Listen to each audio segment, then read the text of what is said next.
أعوذ بالله من الشيطان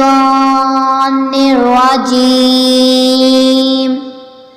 بسم الله الرحمن الرحيم. إذا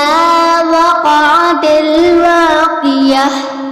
ليس لوقعتها كاذبة خافضة رافعة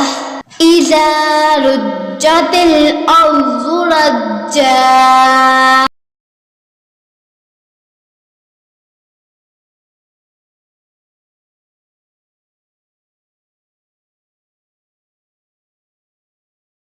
وبست الجبال بسا فكانت هباء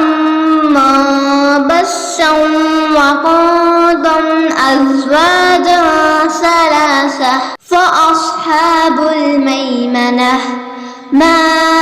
أصحاب الميمنة وأصحاب المشأمة ما أصحاب المشأمة والسابقون السابقون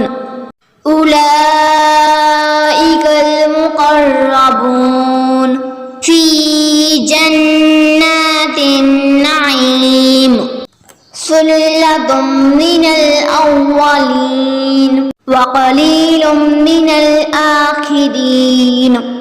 على سرر موزونة متكئين عليها متقابلين يطوف عليهم ولدان مخلدون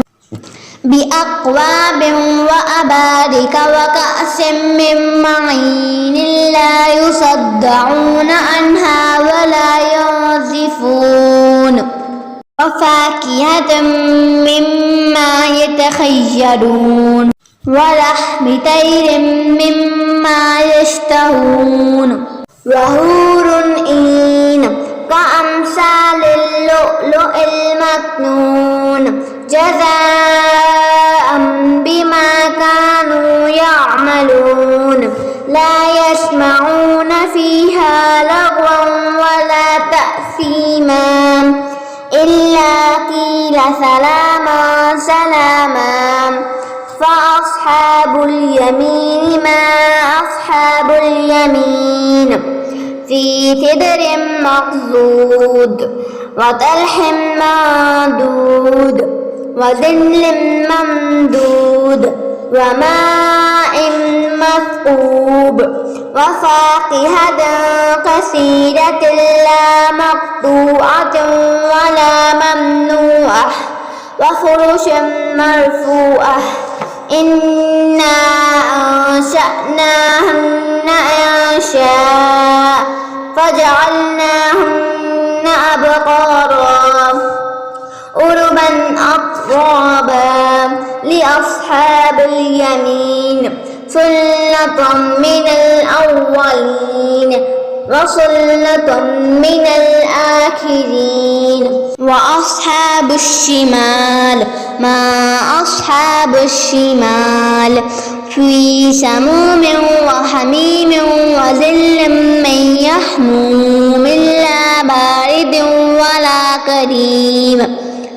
إنهم كانوا قبل ذلك مترفين وكانوا يصرون على الحنث العظيم وكانوا يقولون إذا متنا وكنا ترابا وعظاما أئنا لمبعوثون أو آباؤنا الأولون قل إن الأولين والآخرين لمجموعون إلى ميقات يوم معلوم ثم إنكم أيها الضالون المكذبون لآكلون من شجرة من زقوم فمالئون منها البطون فشاربون عليه من الحميم فشاربون شرب الهيم هذا نزلهم يوم الدين نحن خلقناكم فلولا تصدقون أفرأيتم ما تمنون أأنتم تخلقونه أم نحن الخالقون نحن قدرنا بينكم الموت وما نحن بمسبوقين على أن نبدل أمثالكم وننشئكم فيما لا تعلمون ولقد علمتم النشأة الأولى فلولا تذكرون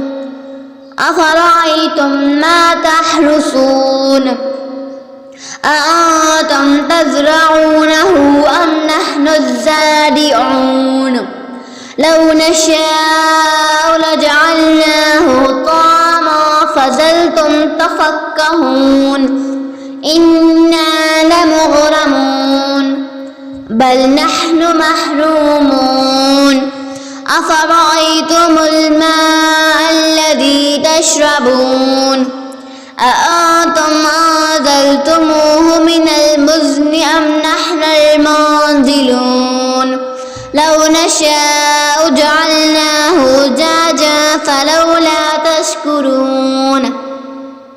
أفرأيتم النار التي تورون أأنتم أنشأتم شجرتها أم نحن المنشئون نحن جعلناها تذكرة ومتاعا للمقوين فسبح باسم ربك العظيم فلا أقسم بمواقع النجوم وإنه لقسم لو تعلمون عظيم إنه لقرآن قديم في كتاب مكنون لا يمسه إلا المطهرون تنزيل من رب العالمين أفبهذا الحديث أنتم مدهنون وتجعلون رزقكم أنكم تكذبون فلولا إذا بلغت الحلقوم وأنتم حينئذ تنظرون ونحن أقرب إليه منكم ولكن لا تبصرون فلولا أن كنتم غير مدينين ترجعونها إن كنتم صادقين فأما إن كان من المقربين فروح وريحان وجنة نعيم وأما إن كان من أصحاب اليمين فسلام لك من أصحاب اليمين وإما إن كان من المكذبين الضالين فنزل من حميم وتصلية جحيم إن هذا لهو الحق اليقين فسبح باسم ربك العظيم صدق الله